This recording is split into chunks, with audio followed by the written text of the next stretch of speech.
Hey everybody, today I'm really excited to talk about fabric and folds. So it's a little different than the usual creature design lessons that I give, but I felt compelled to give this lesson this week mainly because it's a very intimidating subject within drawing, and it's one that either a lot of people don't understand what's going on or they avoid it at all costs. I did, because when I was drawing characters growing up, I didn't know how to draw folded jeans, what happens in the creases of an armpit, on the sleeves of a jacket, etc. So I want to try to help you guys eliminate the fear of drawing fabric and drapery for that matter. We're going to be talking about the 6 basic folds: the diaper fold, pipe fold, drop fold, half lock, spiral, and zigzag. And of course there's other ones too, like the inert folds, but essentially, if you learn how to draw folds like this, because I'm doing a curtain right now that's hanging down, if you can learn how to do these simple folds, you can put them on pretty much anything, especially clothing if you're doing character work. So without further ado, let's jump into what I have up here, and then I'll draw the different types of folds. So you'll notice right over here you have your typical rag, and up here I wrote the word tension, and then there are some arrows going down. Now what is this? The pinched area up here is called your point of tension. All right, so if you look at hanging drapery, everything has a point of tension, and the folds and everything tend to radiate outwards from that point of tension. If you're doing still life, if you're doing figure drawing, you can see these points of tension. With all of the hanging drapery you get, you're going to have a force of compression. Okay, and that typically means gravity pushing on the sides of whatever it is. Now, the other thing that you have to think about, like if I'm doing these folds right here, is the underlying structure. Now, this is just hanging from a fake wall. Okay, you have to think about what the fabric is actually sitting on or wrapped around, because it's going to take the form of the underlying structure. Always remember that. All right, so over here I have these little arrows pushing inwards, okay, with the word compression right here. Why do I have that? It's because that's gravity. It's all about compression, okay? You have the folds up here on the curtain rod. These down here, when you see very long curtains, these are called pipe folds. Okay, the longer the curtain or the longer the dress somebody's wearing, the longer the hanging fabric, you're going to start to see pipe folds. And this is all about gravity, okay? And it's just relaxed here at the end, especially if it's fanning outwards and there's no real force or tie up at the very end pushing it together. All right, so again, arrows coming in down here, point of tension, and you could just hold up a handkerchief, you can hold up an old shirt, whatever, and you're going to start to see these folds happen, especially with a rag or something along that line. Okay. All right, so let's get into the actual different types of folds. Okay, so the first one I want to talk about is the diaper fold. Okay, so before you, oh, by the way, if you have a sheet of paper with you, doesn't matter what you're drawing with, you could be doing this digitally, you could be doing this traditionally, please draw along with me, because I want you all to realize just how easy this can be if you just practice a little bit each day, and you're going to start to understand folds and you'll be able to draw it on virtually anything. All right, so without further ado, let's do the diaper fold. So let's first write it here so we can label everything. Diaper fold. What is that? Well, are you starting to think of a diaper? Yeah, pretty much. But a diaper fold has 2 pinching points, okay? Or 2 points of tension. So let's say that there's a cloth hanging on the wall. Okay, you have your thumbtack right here, and you got your other thumbtack right here, or push pin, however you want to say it. All right, so what happens is you're going to start to see these really cool zigzag patterns because it's just stretched. All right, and then of course you have your relaxed end to it. So let's say there's like a couple folds right here. And the cool thing about this type of stuff, or these types of folds, is the possibilities of what the cloth is going to look like when it's just hanging is endless. So when you're drawing this, you don't have to make it exact.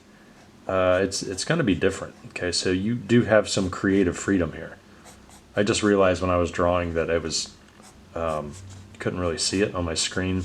And also, for the fold's sake, or for your sake of seeing the folds, I'm going to be drawing these a little darker. So there's going to be no shading for this, just because there's no point. I might do a little shading at the end just to show what light could look like when it hits these folds, but there's no point. Essentially, this is the diaper fold, okay? And the cloth is the tension point is right here, and then the other tension point is right here. The hanging cloth will fold like that. Okay, it's kind of cool. It's like it's almost like a zigzag pattern. I'll go over a zigzag pattern later on, especially when I show you how to draw the sleeve. So if you're drawing along with me, try these. Now these markings in between the tension points, you can just treat them like almost waves in the ocean. Okay, it doesn't matter how you draw any pattern that you want, just as long as it's one after the other and it's bending and forcing its way up to two pinching points or tension points. Okay, and then down here is just how some of the fabric is resting. So notice how it's asymmetrical, because that's the beauty of folding. Nobody is ever going to know exactly how it's going to rest. So we have the diaper fold. Second one, the pipe fold. Okay, so that's what this curtain is up here, and I'll darken this so you can see what's going on. Okay, look at this. Look how easy that is. It's just waves back and forth, but you got to make sure that you're showing the structure. Okay, because what's happening is, if I do a closer version, okay, so I'll just draw this, and let's say the end of the curtain is going this way, and then there's a dip in there, and there's a pipe fold, and then a smaller one that's pinched next to it, and then a semi-large one. All right, so I have to account for each one of those dips. Okay, so just do the vertical lines, and they don't all have to be perfectly vertical. They just have to show that fabric is bending where it should be. So you can see that some of these are not perfectly straight, because fabric is not perfectly straight, especially if this stuff is blowing in the wind and you don't really know what direction it's going to go. But if I were to do a section line, okay, so let's say an arrow, I'm just going to put these little arrows in to show you what's happening. So it's going to climb across there, there's going to be a little dip, and there's going to be another little, I wouldn't call it a mountaintop, but like a wave coming at us, another little dip inside there, and then another pipe fold. And it's going to be relaxed down here at the end. I'm going to make it dark at the end so you can actually see what's going on. Okay.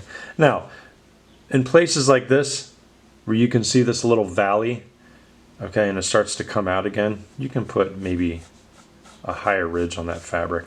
Because if you want to shade this, which remember I mentioned that earlier if you wanted to, you could just very lightly put in some shadow in the deepest parts in the curtain only.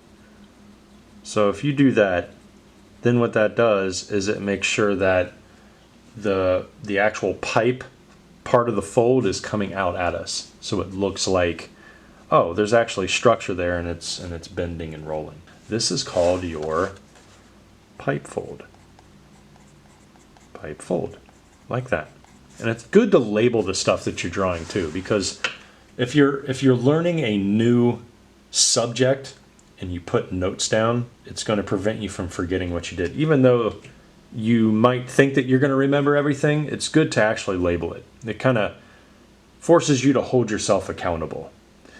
Third type of fold, the drop fold. The drop folds are fun. It's similar to the pipe folds and a curtain, but it's a little different. So let's do drop fold here, drop fold, and we'll put it next to the curtain. Now the drop fold is what I drew up here, but I was explaining more of the tension point. So a drop fold essentially is when fabric is hanging freely, okay, and there's some kind of point that it's hanging from. So if you have a jacket hanging on a hook, if you just take a towel and you put it like on a nail on the wall, something, just it's hanging freely.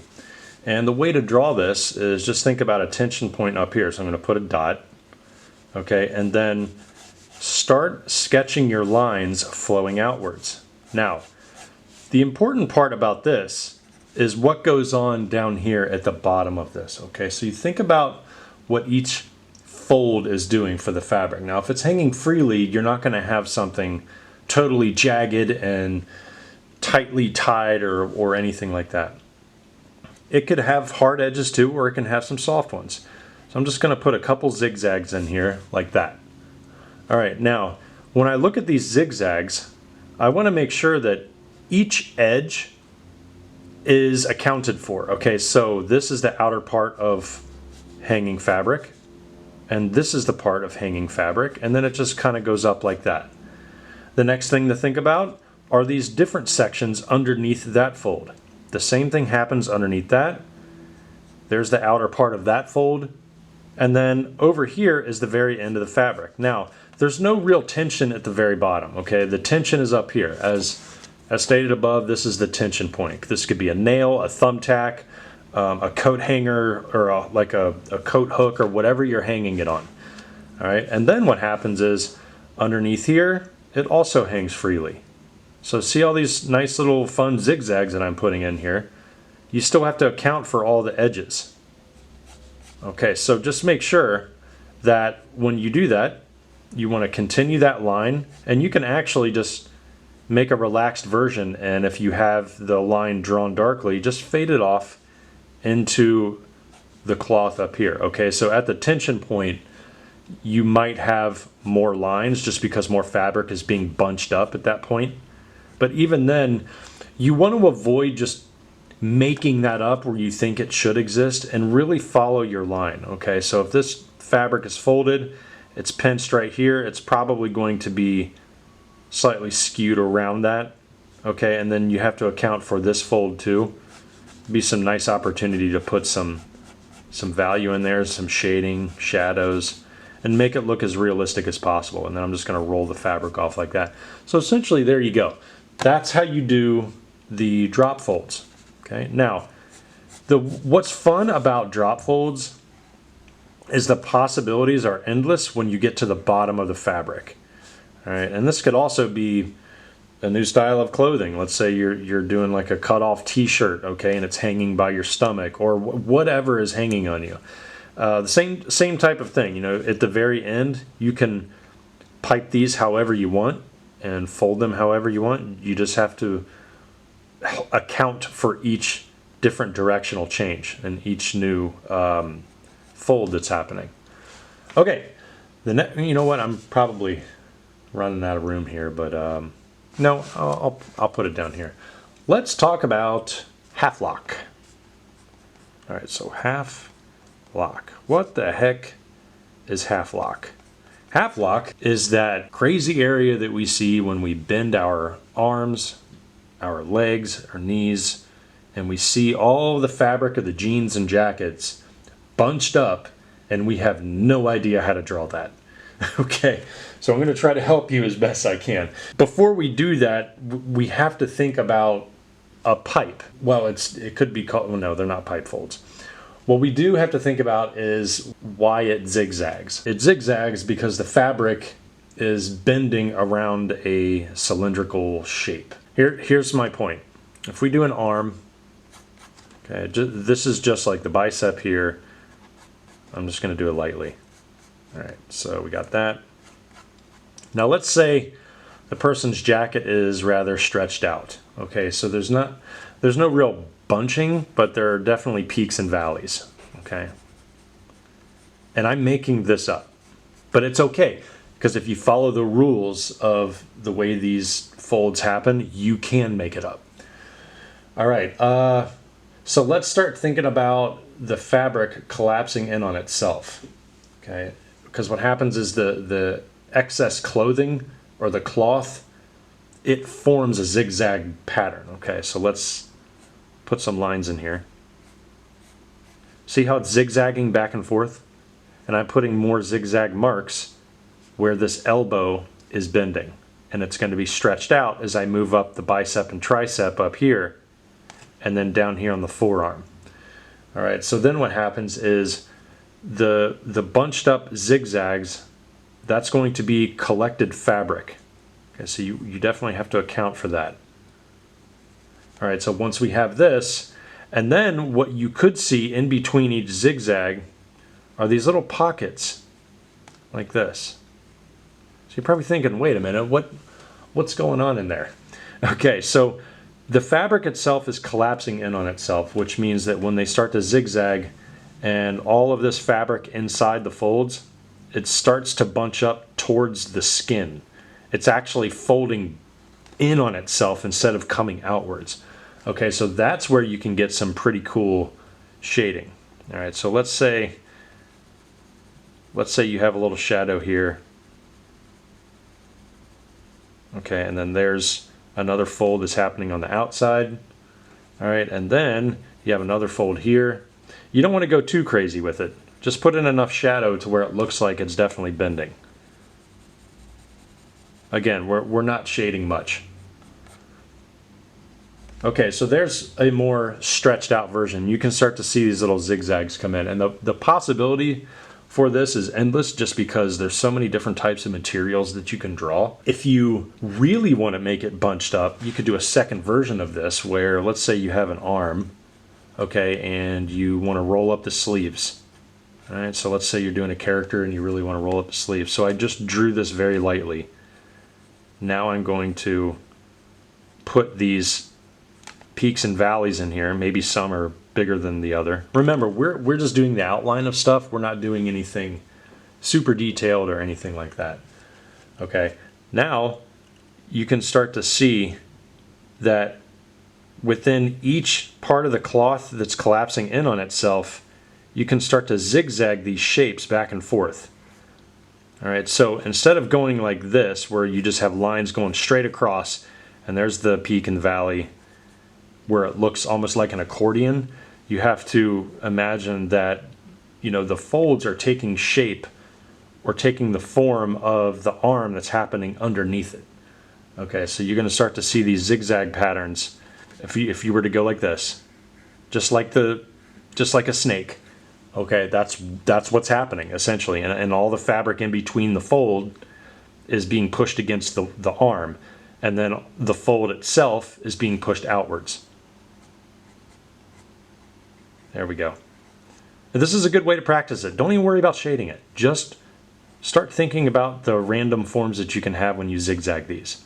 And you don't even have to connect all of the lines. You can start like this, let go, start another piece of fabric right under it, let go, start this one, and maybe have this one be thicker.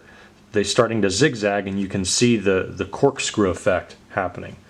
Okay, so that is called, this is called your half lock, and this is the zigzag. So I might be adding a couple extra types of folds in here, and we'll get into, you know, more details about that in a second, because I'm going to show you what half lock folds also look like on your jeans.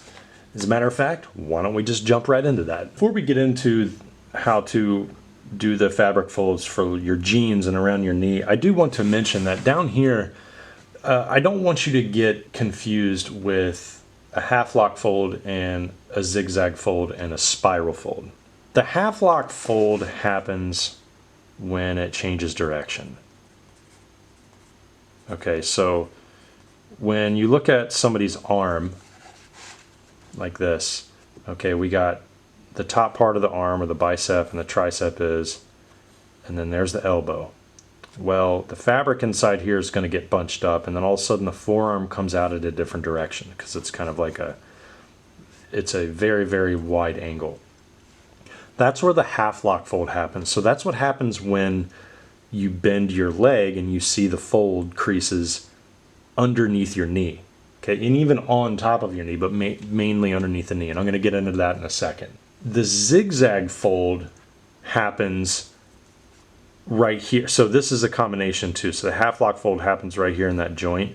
The zigzag is when they start to zigzag. And then the spiral fold, you know, depending on the fabric, will happen when it looks like it's wrapping all the way around. So if you were to take a cylinder like this, okay, there's a cylinder. The folds will, I mean, they'll literally just start wrapping around it like this. And the cylinder itself is your arm, or whatever the cloth is sitting on. Okay, it's going to start bending around it. All right, and then the zigzag fold can also happen within the spirals. That's the fun part about it. Now, please don't get intimidated or confused by that, because if you just follow this principle of just showing where those lines are, you can have some creative freedom and start to bend those lines to do all three of these. Okay, you got your zigzag slash spiral, so I'm just going to put spiral.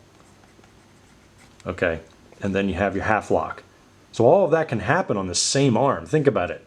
If you have your half lock fold here where the elbow is, and all of a sudden you roll your sleeves up right there, then you have spiral folds at the end of the sleeve. Okay, and then you have your zigzags up the sleeve. So a lot of stuff is happening. Imagine how realistic you can make your clothing look on your characters if you do all three of those. All right, so let's get into the knee though and how to actually show that. So there's the thigh. Okay, we'll make this dark. There's the knee. There's the shin. Okay, now the bottom part is where you're going to see most of the folding. Okay, because the fabric stretches and fits our thigh muscles and our shin bone and our knee pretty tightly, because that's the way the fabric is stretching. But underneath, that's a different story. So let's just start putting in some nice little ridges and bumps like this. So what are those? Those are the beginnings of the fold. Now, in a half lock fold here, half lock, notice how those are not capitalized. Half lock, they're going to create a V shape, okay? Because think about when you start to compress that fabric, it's going to fan outwards towards the parts of the body where they're stretched. Okay, so like this. It's going to fan outwards like this, and it forms a V, like a V taper, okay? And this also forms when the fabric itself is changing direction. Okay, so let's put in parentheses, changing direction. Okay, changing direction happens all the time. Just if you have pants on right now, look at your knees and look at them changing direction. All right, now, when we start to look at these areas, think about the folds that are coming outwards like this. Now, when you do the folds and you're just making up a character, you can put those folds wherever you want. Okay, there's no reference in front of me right now, but I have to be careful, because this is when we can tell right away looking at portfolios if you have studied fabric or not. When you just start blatantly putting in ridges and folds thinking that that's how fabric folds. There are certain patterns that we look for, and it needs to be displayed realistically. All right, so when we have this, there's going to be nooks and crannies and valleys, but take consideration those larger folds, okay, and do the V shape coming out of those. All right, and then over here is going to be smooth, and then start to think about, well, what's happening at the ends of these? Very lightly, just start putting in an indication of where that fold just stops. All right, when you start to render these and you color them, that's where the shading is going to stop anyway. So if you wanted to shade in between the fold, it could be very light right there, and it could be very light right here, and then right here, because I drew the outer portion of the fold. These shaded parts are actually pressed in against your skin and your leg. This is the ridge coming outwards. All right, so you need to be careful of that. And all these ridges, they're going to be different shapes too. Some of these might bend down and then back up. This big one right here might collapse in on itself and move up like that. And then all of a sudden at the end, that's where it touches the skin. And then this one is the outer ridge. So you can start to see, and you don't need to do much. Just put that in. And right there, that will look more realistic than trying to make up tiny little wrinkles. Because even if your clothing is not ironed and you haven't washed it in 4 weeks, you still need to follow these, because the fabric itself, depending on the thickness, it's going to show. And it's going to let us know that, like, okay, this person understands how fabric folds regardless how old it is or thick it is. All right, so just a little bonus here for different types of fold. First, before we get into the bonus one, let's just talk about the ones that we have mentioned. Okay, so we have the diaper fold right here. We have the pipe folds. We have the drop folds that can also happen with the pipe folds. We have the half lock. We have the spiral, okay? And then we have our zigzag pattern. All right, now one that I want to talk about is the inert folds.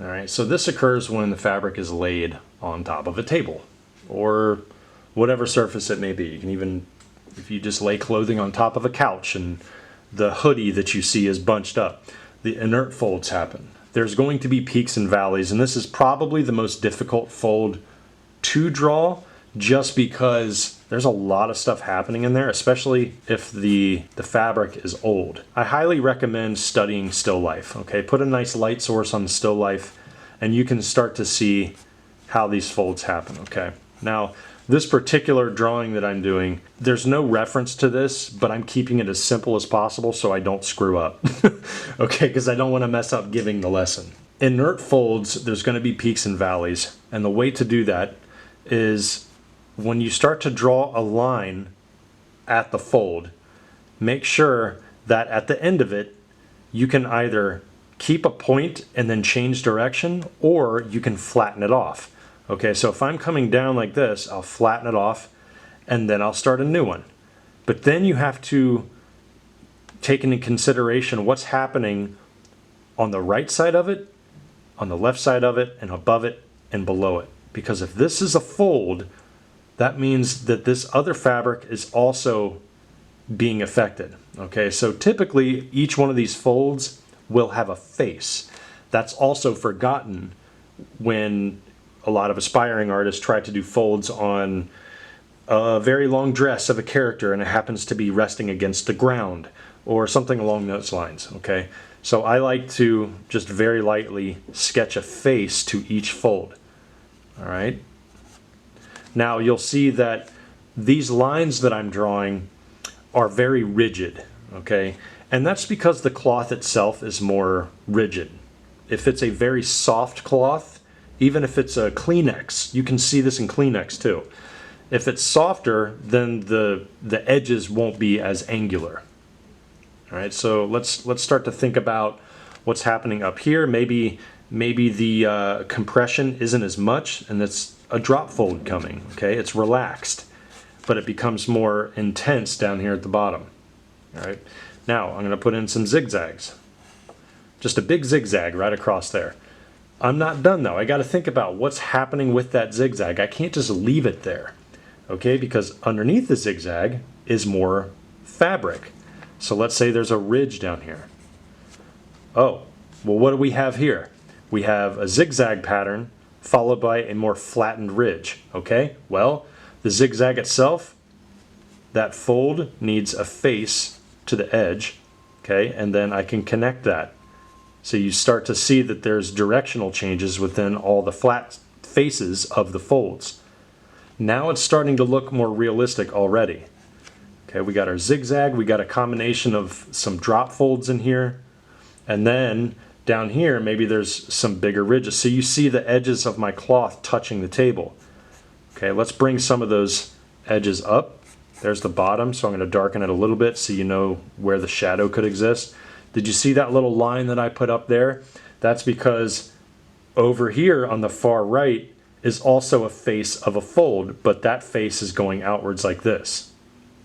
So now I need to start to think about each single line that I'm drawing and I'm leaving floating in space. I need to account for that. Okay, so there's going to be a valley in here. Remember in the beginning when I said there's going to be peaks and valleys. So peaks plus valleys. Okay, and all of these are peaks and then the valleys are in between here. Okay, this is where shading could exist. So we could just take our pencil and lightly put in some value. Make sure that I don't sketch over the flat surface or the edge work on my folds like this. And there's going to be different ones too. So you see here how at the end of this zigzag pattern, it starts to come back to the left. Well, where it starts to come back, that's the edge of a fold. Remember what I said about the other types of folds that we do. You have to account for all of the edge work. You can't just leave a fold floating. The only way that you could do that is if it's so relaxed that the fold ends up flattening out and it's just a flat hanging piece of drapery or fabric, okay? So once you start to do this, look how simple this sketch is, but it already looks believable. Like I can start to see the folds and everything, and it's just the power of making sure that we can see each individual edge, and you're following the basic types of folds that we have. So you're not making anything up. Just those of you that are drawing right now and you might be a little confused or this is new, practice the little thumbnail sketches like this. So no shading at all. And you could do this with a pen too, and it's okay to have an eraser. I know a lot of times I say, don't erase. No, this is one of those instances where erasing is okay. Just start it lightly. If you're happy with all the outlines and the shapes, then you can start to darken it up, okay? Because if you do the fold correctly, then you could do some really nice stuff, okay?